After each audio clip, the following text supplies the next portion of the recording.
এ বন্ধুরা পুনমালি সাইডের কাজ দেখতে পাচ্ছেন এই পর্যন্ত। তো এখানে জায়গা ছাড়া ছিল না চারি সাইডে, তো সাইডে পাতকুয়া নামার জায়গা নেই।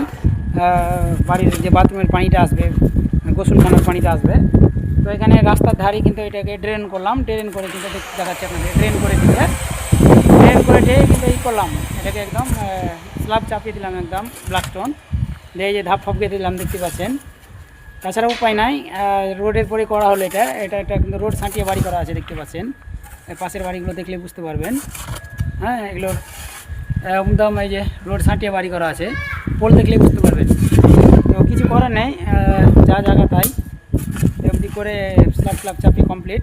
তো সামনে উদ্বোধন আছে, এই জন্য হুমদম কাজ চলছে, এখন টাইলস মিস্ত্রি কাজ করছে, গেট ফেট বসা হয়ে গেছে দেখতে পারলেন বন্ধুরা। হ্যাঁ, তো অবশ্যই ভিডিওটা কেমন লাগলো অবশ্যই কমেন্ট করে জানাবেন, আর আমার এই যে ফলো করতে ভুলবেন না। আর এই আমাদের মিস্ত্রি কাজ করছে, এই যে রাবিশ টাবিশগুলো ফেলছে, ওই রাবিশগুলো এখানে ফেলে দাও।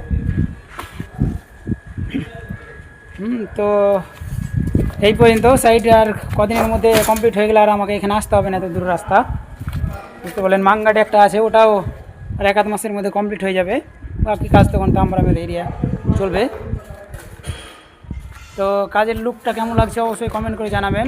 এগুলো জালি বসেছি, ন্যাচারাল জালি একদম বুঝতে পারলেন, একদম অরিজিনাল কালার। আর এইটা এসএস গেট, আর এইটা টাইলস বসা আছে। বাড়িটা একটা ছোট্ট, কিন্তু এই যে ডিজাইন। তো ধন্যবাদ সবাইকে।